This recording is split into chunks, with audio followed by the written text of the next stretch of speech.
Welcome in to the One South Coast Chamber podcast, the official podcast of the One South Coast Chamber, serving the business communities of southeastern Massachusetts. Today, I'm your host, Ian Trombley, Vice President of Public Policy, and today we're doing a Policy Pulse edition, an edition where we discuss different public policies and the impacts they have on the business community here in southeastern Massachusetts.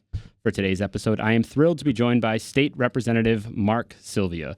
Representative Sylvia represents the 10th Bristol District, which includes a portion of Acushnet and New Bedford in the towns of Marion, Mattapoisett, Rochester, and Fairhaven. Got it. Mark is in first term of serving in the House of Representatives, and in my opinion, is off to a truly impressive start of his career in the legislature. Mark, welcome in. Thanks for joining us. Happy to be here. Awesome, Mark. Yeah, so you've been in the position for about a year now, and I think you've off to an truly incredible start. One of the best starts I've ever seen from a freshman legislator. You really hit the ground running. But let's take a step back, since this is your first time on the podcast, and we are technically out of your district currently. We're recording in Fall River, but listeners will be all across the South Coast and more, hopefully. Who is Mark Sylvia? Like, who are you? What's your past, and what made you want to run in the first place? Sure. Well, first of all, thank you, Ian, for the opportunity to be on the show. I think this is an invaluable service that you provide to the people on the South Coast to get to know their business leaders and elected officials. Yeah. So thank you for that. Oh, of course. And happy to come to Fall River, by the way. We are allowed outside of That's our one districts of the. That is. It is. You know, we've tried to work on that, but yeah, we're breaking down some serious barriers. That's great. Love it. So I grew up on the South Coast. I am a lifelong resident of the town of Fairhaven. My dad grew up in Fairhaven, and my mom grew up in Acushnet. And so, grandparents, big family in the whole greater New Bedford area, which is nice in my role. The district that I represent, I've lived in my entire life. Yeah. So I went through the Fairhaven Public Schools, went to college in D.C., got my bachelor's and my master's degree there. Knew I wanted to be involved somehow in public service. That's something that my parents taught me, my grandparents. So started out on the school committee and went to work for the town of Plymouth. Okay. As the special assistant to the town. School committee in what town? Fairhaven. In Fairhaven, okay. Yep. So I spent 6 years on the school committee and was ultimately the town manager in Plymouth. That was my first professional career, was in the town of Plymouth in different roles and as town manager, which for viewers, it's kind of like an unelected mayor. You're day-to-day, chief administrative officer. Right. And that was at age 30 for me, when I think back, that was pretty young, but it was an amazing experience because you had the obligations and responsibilities of making sure that local public services are delivered to the constituents in a community that's 60,000 people and 103 square miles. So that was, my first foray into public service. I was elected town moderator in Fairhaven, which I still am, but then went into state government. I worked for the administration of Deval Patrick as the Commissioner of Energy Resources and then as the Energy Undersecretary, which was an amazing experience. Again, like when I was town manager, I was relatively young and, I describe myself as an accidental energy guy. Yeah. Because I was really on the, public administration side of things. And then I decided it was important to go into the private sector and get some private sector experience. So I worked for a startup that eventually was acquired, which was great, which is a big solar development company. Okay. And then Bill Strauss, the long-term incumbent, who was the chair of transportation in his final years in the House, decided he wasn't going to run again. And it's something I've always wanted to do. And I thought it was important for losing Bill, who had all of that experience and knowledge, that it was important for us to have somebody in that office that could hit the ground running, that had that state and local experience, private sector experience, grew up in the community, and had a real desire to help make a difference. And so it was an easy decision for me to make. And I'm kind of in some ways a non-traditional new freshman rep. Yes. 51 years old. A lot of times they're younger people. But for me, it's something I've always wanted to do. And I'm glad that I did it. And I'm having a lot of fun. Yeah. And feel like I'm making a difference. Yeah, you certainly are. And I think the South Coast delegation is unique and quite I'd say 10 years ago, there was a sentiment, I'd say, along the South Coast, like, we're not Boston. Everyone's forgetting about us. We don't get, our share of the pie. And it seems like there's been a serious transition, from my opinion, thanks to several folks that have taken leadership positions, including Bill Strauss, of course, who was significant in getting South Coast Rail here. And I'm confident that you are going to work your way up and definitely have a significant role in the South Coast delegation, helping pull our weight down here. So we're in good hands, I'm sure of that. Well, and I appreciate you mentioning we are a pretty close-knit delegation, and it's certainly the New Bedford delegation, but I would say the South Coast delegation, to your point. So the Greater Fall River delegation and the Greater New Bedford delegation work really closely together. Yeah. And have a lot of mutual respect for each other, and it's less about ego and more about getting things done and supporting each other in that effect. Yeah. So you're right, and that makes the job even more fun because you're not competing against each other. You're all swimming in the same direction, which is what our constituents expect. Absolutely. So we're 1 year in. Yes. What do what did you probably had some expectations going in? Were those expectations met? What did you really enjoy? Were you surprised by things? Tell us about reflecting on kind of because we're just over 1 year now, right? Yeah. So and I've been through one budget cycle. Right. Starting your second now. Yes. This will be started literally. Yesterday when the governor filed House 2, we're off to the races. The House goes next in terms of the budget. Yep. So it's been an incredible year. I think both. There were things that I knew and things that I didn't know. So I knew going in that we all have some form of a learning curve. It's just how big that learning curve is. Yep. And so for me, it was really the process itself. How frequently do we have formal sessions? How ultimately does the committee process work once we hear bills? So that was the part that, I had to learn a little bit more than what I knew. Yeah. And I think as a result, I dug in right away and was able to, secure earmarks for my district in the first budget for, Council on Aging upgrade, a kitchen upgrade at the Fairhaven Council on Aging, funding for food security with Coastal Food Shed, and other priorities, both in the budget, but also working with Senator Rodrick, for example, who I share Rochester with. Together, we were also able to secure some funding for a new website design at the Plum Library, which is critical for people to interact with the library that don't necessarily go to the library physically.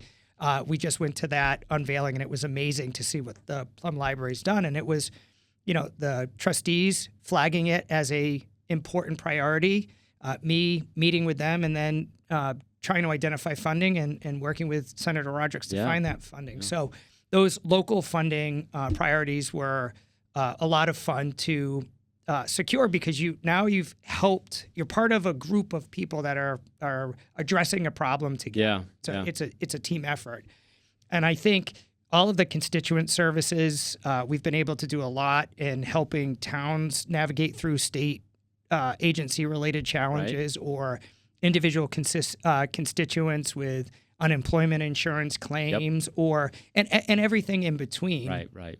Or even trying to help tackle the traffic safety issues on Route 6 between the New Bedford Bridge and the Marion-Wareham line.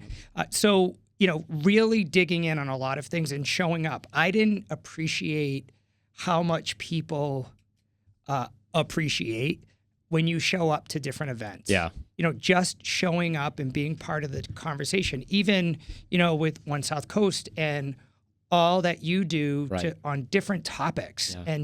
And it's so important for us to be there and listen because we can be better legislators, we can be better leaders.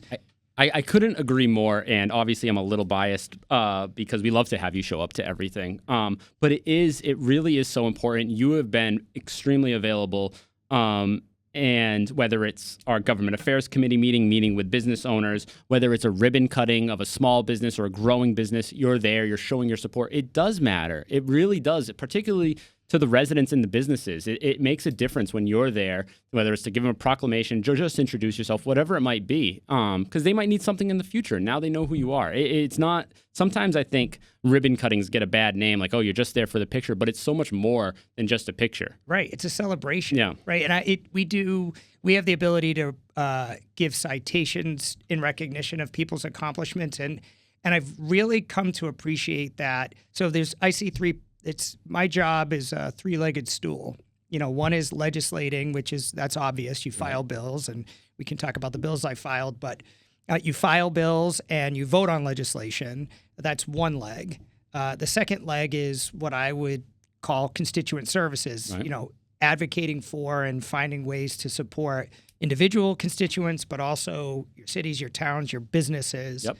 And then the third is showing up and acknowledging and recognizing the talent and success of people in your community. You have that. I have that ability as a representative through my social media channels and through my engagement with other representatives and even the executive branch to really promote the people that live in our district. And that, to me, is probably, one of the best parts of the job is just to be there to acknowledge people for everything that they're doing. Yeah, totally. Big and small. Agree. Yeah, absolutely. And to go back to that first leg, I believe it was, the legislating piece, do you want to talk about your committee assignments in your first year and maybe, like you mentioned, some of the bills that you've filed or been supportive of? Sure. So at the beginning of the session, you're asked, what committees do you want to be on? You give us your top three. That's what we're told. And so I did that, but I also put little explanations, justifications for each, whether they get read or considered, I don't know, but it's worth it to me to just explain why I want to be on these committees. And one of the top choices was environment and natural resources. And the justification I gave is it's very important for my district because they deal with everything from water and wastewater issues. And we know there are some challenges with wastewater, both in terms of, federal requirements, but also costs, and then the impact of the delays in actually upgrading wastewater treatment plants and how that impacts our shellfish industry. Absolutely. I live down the south end of New Bedford, looking at your district from my window, and we have that wastewater, and it can. My wife swam in the Buzzards Bay, swim and stuff, and that had to be canceled due to water quality. So it's important that you're on that. Really. Yeah. So I explained that when I gave my list of priority committees. That was one of them. And it's, we're also a coastal community. Yeah. We also have an aquifer that has drinking water. We also have a lot of land. We have DCR properties, So I was glad to have been appointed to Environment and Natural Resources. The other major committee is Labor and Workforce Development, which, is very much in alignment with what you all do at the Chamber, and working on workers related issues. And we just passed on Wednesday an apprenticeship program law, which I think is something that is really important. It's certainly been a priority. So labor and workforce cuts across every district in many ways. So that was one that I didn't ask to be on, but was put on, and I'm grateful for that. Yeah, we're grateful that you're on it too. We're lucky because, like you said, labor, that's got to be one of the top issues for a Chamber of Commerce and business communities. Looking for, we want to have a strong workforce in our region. We want businesses to be able to hire locally,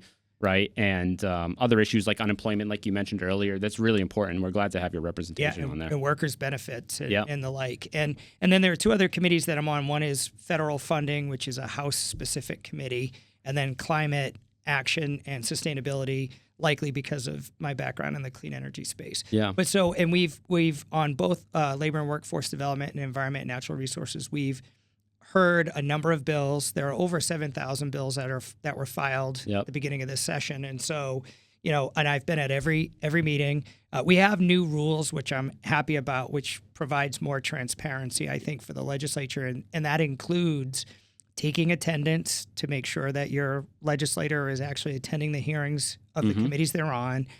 Once we hear bills, there's now a deadline for when we take action on those bills. In the past, they could languish forever and ever and ever. Right. Summaries are provided in advance. How we vote on committee polls, which is when we decide what recommendations we're going to make on bills, that's all public and published on our website. So, I take my committee responsibilities very seriously, and you learn a ton. There are so many topics that, like pesticides and rodenticides, that's just one that I didn't know much about. And you have interesting characters. We actually had a hawk. Somebody brought a live hawk. A live hawk. Wow. Yeah, because they eat these rodenticides and it kills them. And so to prove that point, and we had someone dressed as a poop emoji that showed up and testified on wastewater stuff. So it can be very interesting and colorful, but at the end of the day, you hear from people whose lives are impacted positively or negatively from either action or inaction of the legislature. And so I really enjoy it because it also gives me the opportunity to get better educated on issues that maybe I wasn't completely familiar with, and those that I am. So. Right. No, that's great. And we're glad to have you on those committees. Like I mentioned, I do think we cover, I'd say, I should actually check it out, but almost all between the South Coast delegation, I think we have members on or senators on almost every committee, which is a really great thing. Yeah. So and bills. So I have 13 bills that have been filed this session. Some of them are home rules, which are bills that are initiated by town meetings in the towns. I'm proud to say I'm the first freshman to get a bill signed into law by the governor. Wow. Which was great. First freshman this session? This session. Okay. Yeah, this session. Yeah, wow. That's awesome. And it was a home rule from Mattapoisett.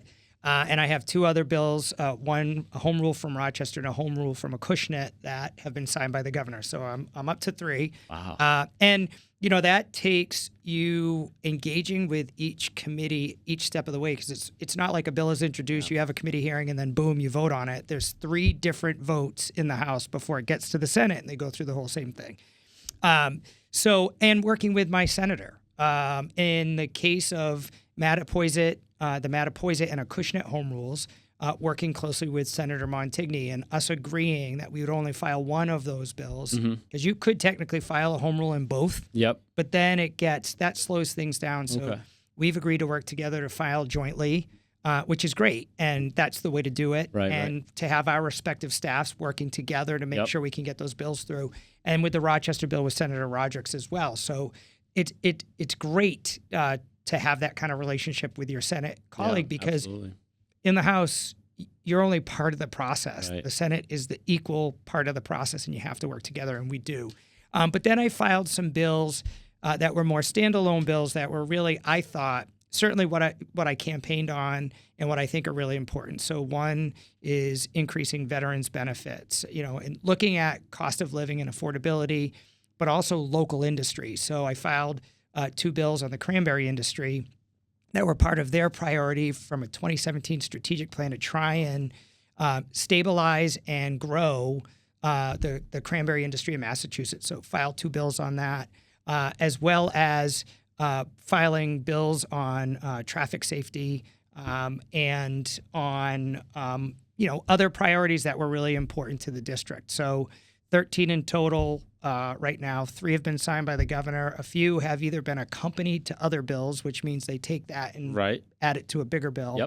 Yep. One went to study, but the Senate version of that same bill is still live. So I'm happy that was the increasing the veterans tax work-off program from Interesting. 1,500 to and 2,000. Study normally means for all intents and purposes, it's a death knell. It's parked there and it's not going to come out. It could come out. Yeah, but then it has with the Senate side being, it sounds like it's got a little more hope over there. Yeah, and it was the identical House bill and Senate bill. Okay.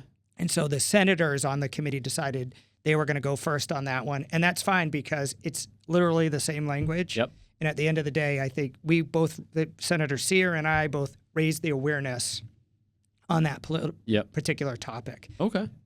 So I'm very happy with the fact that those bills have moved, and then we get to co-sponsor bills too. Right. And so I've been very thoughtful in what I've put my name to. I think I've actually co-sponsored close to 90 bills. Oh, wow. But out of 7,000, it's drop in the bucket. Yeah, but in each one of those cases, it's either something that constituents reached out to me on, or it's something that's aligned with, my priorities, which are addressing cost of living, protecting basic rights, and supporting cities and towns. Because I think the other big part of all of this is helping our cities and towns, trying to find ways to provide more funding to cities and towns, both for their general operating budget, but for construction projects and things that communities are struggling with right now because, they're faced with the potential of an override just to keep services. Yeah, it seems like I'm hearing about more and more towns popping up talking about overrides, and it seems like they're just struggling, and times haven't been that bad, yet, or so far. So it's good to be aware of that because it might not get easier for those cities and towns, as we head into the future. 6 months left in the formal legislative session, right? It ends on July 31st. There was some rule changes, though, right? Yeah, talk about that a little bit. Yeah, so prior to my joining the legislature, it was, there was in essence a hard stop in the second year. We're one of a few full-time legislatures in the country, and it's a 2-year term. But under our rules and the Senate's rules, July 31st of the second year is the end of the session. So one would assume, okay, well then after that, nothing substantive can get passed, which wasn't necessarily true either, but it was a lot harder.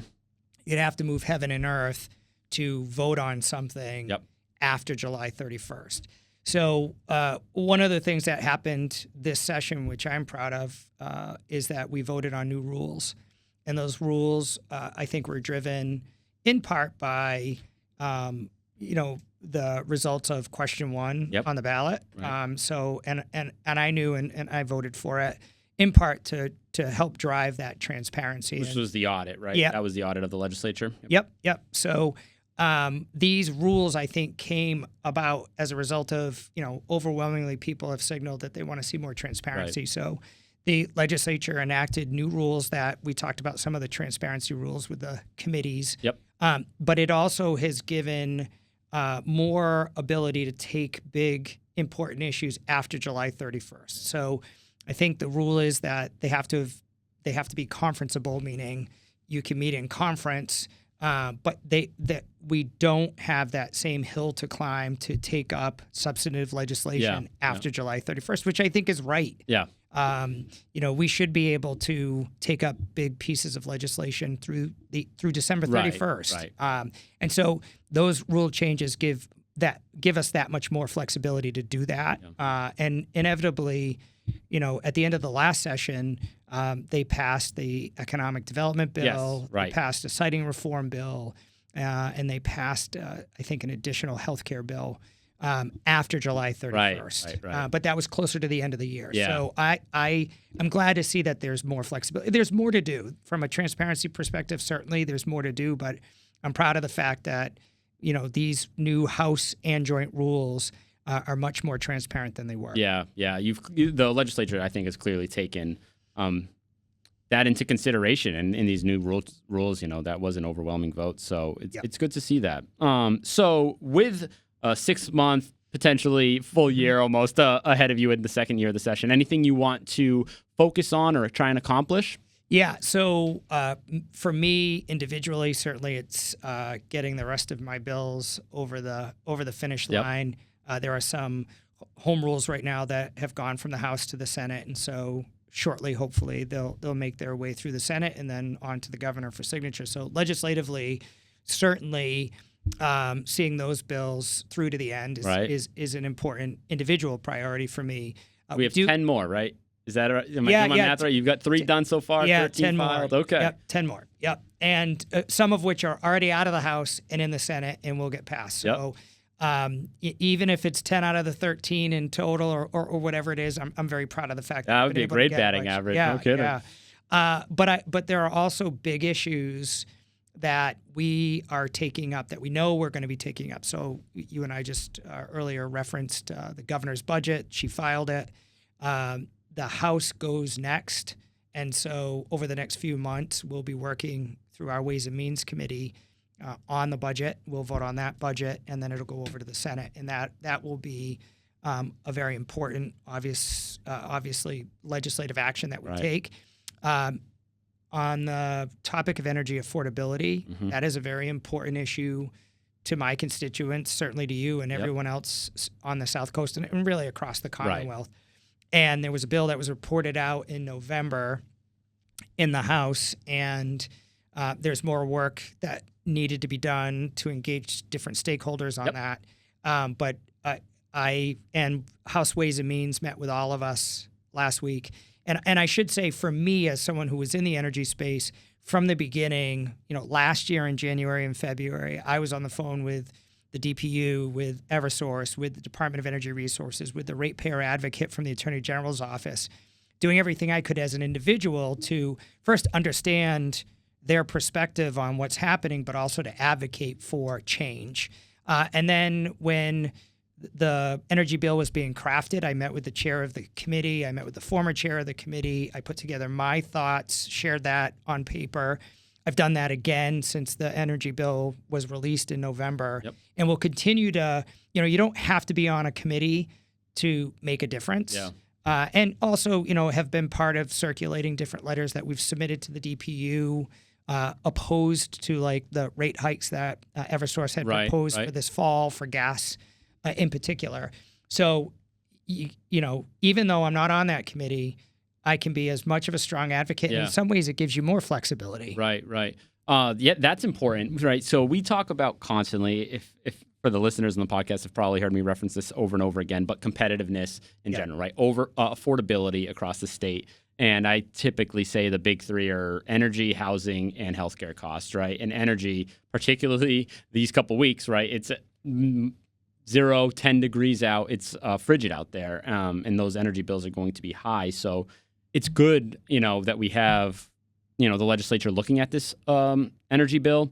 I'm hopeful that there'll be some changes. Me too. I have to imagine something will get done. It's particularly after last year's rates, that were just really astronomical. So I'm encouraged to have you, who is truly an energy expert on this. One funny memory I have is last year during our legislative luncheon. It was your first one we attended. Well, and actually, it was your second. You attended the first year, when you were running. But your first one up on the panel, and we asked an energy affordability question, and the entire South Coast delegation stuck their heads forward and looked down the table at Representative Sylvia to answer, which I'd never seen before. That gave me a chuckle. It gave me a chuckle. Yeah, too. but it's fair. You are truly the energy expert on the delegation, so I'm glad to hear that you are an active participant in this discussion. Yeah, and it needs to be very hyper focused on affordability, more than anything else. And some of it the legislature can do in the shorter term, but some of it is the utility structure we have and how do we reform that structure to provide more relief as well. So there's not one solution. There's multiple solutions to really get at this problem and provide relief for people. And so I'm hoping that is one of many steps in many sessions. So we can't just say, hey, we're done this session. I think there's more work to be done beyond this session, but we need to provide relief sooner rather than later. And then we have an environmental bond bill that our committee heard. It's in bonding now, which is a bill that will provide significant dollar commitments to environmental projects, which you would think, what does that exactly mean? And it's everything from investing in our state parks, of which we have multiple ones in the district, but it's hopefully also providing more funding for things like wastewater treatment projects. And for smaller projects in communities, we can get bond authorizations for local projects. And so I've already consulted with the communities that I represent. I have a good list of what their environmental bond authorization projects are. Keep in mind, they're authorizations, so it's really up to the administration, once it passes, to bond for those dollars. Okay. And then if you have those projects that have been authorized as part of that, there's a higher likelihood they'll get funded. There's never a guarantee with bond authorization, but at least if you're advocating and getting those projects on a list, Right. that when the time comes and those projects or that funding is bonded, then you can advocate for your projects more easily because they're on that list. So an environmental bond bill will make big investments in environment and natural resource related issues, land use, land preservation, coastal preservation, like all of those things are really important to us as well, and wastewater and water issues. But the environmental bond is going to be a big one as well. And you're right. I mean, housing, healthcare, and energy are likely to continue to be priorities in each session. Right. Like it's never going to be the case that we're going to not try to further address, because you're not one and done. You shouldn't be one. Yeah. We're so far behind. I want to say, don't quote me on this, around 200,000 units that Massachusetts needs to build. And it's certainly not going to get done in one session or from one bill. So I know there's discussions, it sounds like, about some sort of housing bill that will be released. So is that a priority? Housing. What are your thoughts on? It seems like there's such a shortage of housing right now. Yeah. What are your thoughts? Are you seeing that in your district? Yeah, I mean, I think it's a problem across the Commonwealth, and it's not just shortage of housing; it's availability of housing and the affordability of it, right? So, especially for young families, it's hard to find that first home because of the costs in the market.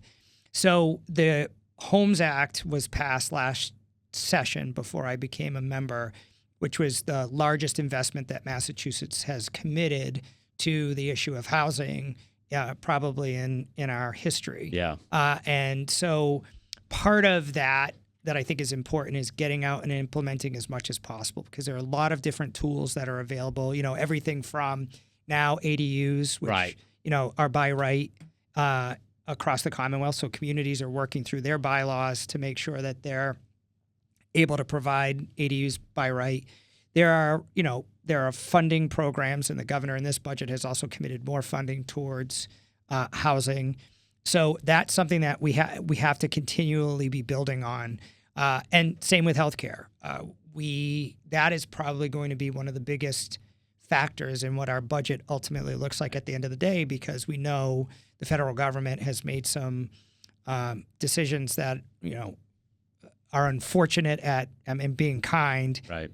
But that are going to have an enormous impact on our ability to provide health care to the residents of Massachusetts. And so we're going to have to figure out how big of a hole do we have to fill, and how do we do that, and provide our residents with health care. One of the votes we took several months ago was to fund $250 million to our community hospitals. Yeah. Including South Coast, right? In anticipation of knowing that there are people that are going to lose their health insurance, and the only place you can go when you lose your health insurance is the emergency room, right? Which is not the answer for the individual or for the Commonwealth, right? And so, in anticipation of that, we appropriated $250 million for that purpose. So, healthcare is going to continue to be, the cost of prescription drugs, and the fact that the ACA credits weren't reauthorized, and the cuts in Medicaid. So both Chairman Michaelwitz and Chairman Rodrick they work really well together. Yes. It's great to see that you've got a Senate and House Ways and Means chair that work well together. Right. And they've done, I think this is their 8th budget they're going to build together. Yeah. And so, I have a lot of confidence in what they're going to, each in their respective chambers do to try to address this. And so that's going to be obviously another big priority. Right. Yeah. It's scary. There's so much uncertainty around healthcare right now, right? Costs are going up, but when we want access to healthcare and good healthcare, you want it to be the best, right? And then we got our community health, our community hospital in South Coast Health right here. And, their public payer mix is very high, and we want them to be paid equally to the Boston hospitals so that we, residents and businesses down here, are getting the best possible treatment they can, equal to Boston, and they do a great job managing that, but it's not easy. Yeah, and it's to your point. We were briefed by South Coast Hospitals, or South Coast Health. They did a economic impact study. Right. And it is, and I'm not surprised. I mean, a large number of my family, my mother's one of several nurses in my family that worked in the South Coast system.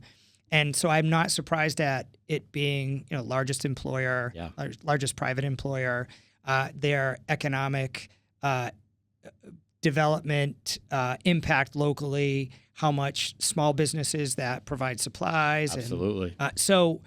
So I mean, that is very important. But then there's the issue of primary care and the lack of primary care docs, and how do we address that? And there have been multiple bills filed on that topic too. So healthcare is something that's going to always be there. Yeah.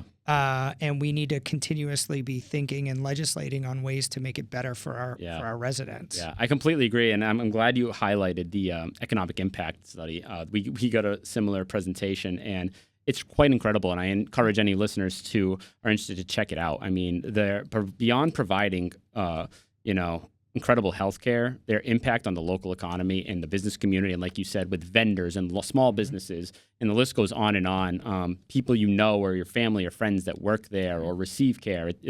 It's really impressive. So we're always nervous when funding for healthcare, gets cut. Right. So it's a good point. Mark, anything else before we close out that you want to highlight? No, I mean, I just that, particularly for our listeners today that are in the district that I represent, which is the 10th Bristol, as you said, Fairhaven, Mattapoisett, Marion, Rochester, precincts in Acushnet, and in the city of New Bedford in Ward 1. That I'm always accessible. I have an amazing legislative director, Betty DeBenedictis. Betty does an incredible job. Yeah, yes. She's been up there for 18 years. She's worked for a Democrat and a Republican, so she's got a very good reputation and a lot of respect from both caucuses. Oh. Plus, she's built relationships with people in state government that, whenever we have a constituent issue, she easily knows who to pick up the phone and call on our behalf. So I just want to encourage your listeners that I happen to represent that please do reach out to us either by, we're accessible. There's a state legislature website that has all of our contact information, but we are always, people can email me at mark.sylvia@mahouse.gov. We follow those every day, all the time, because that's usually the best way to communicate, or that constituents feel most comfortable communicating with us. But that, I do office hours in each of my communities each month. That's all on my website. So I'm trying to be as accessible as possible, but people, don't be shy. Please do reach out, because if you need something that we can be helpful with, we'll be helpful. Absolutely. Are you on social media? I am. I'm on Instagram. I'm on Facebook. Both we're constantly communicating. So you can find me on Facebook. You can find me on and Instagram. we'll tag those accounts when we post this episode. So I can't speak highly enough of how accessible you are, how available you are. What a great addition you've been to this South Coast delegation. We're really fortunate and lucky to have you. Thank you. It's teamwork, right? At the end of the day. It is. It really is. It's a joint effort across the whole delegation, across the residents, across the business community. So we're very fortunate, representatives. So with that, I'll close it out. Thank you to our listeners for tuning in to this edition of the Policy Pulse, part of the One South Coast Chamber podcast. Make sure to follow, subscribe, and leave a review of the show wherever you get your podcasts. Also, remember to follow us on Facebook, Instagram, LinkedIn, and TikTok at One South Coast Chamber for daily updates. See you next time.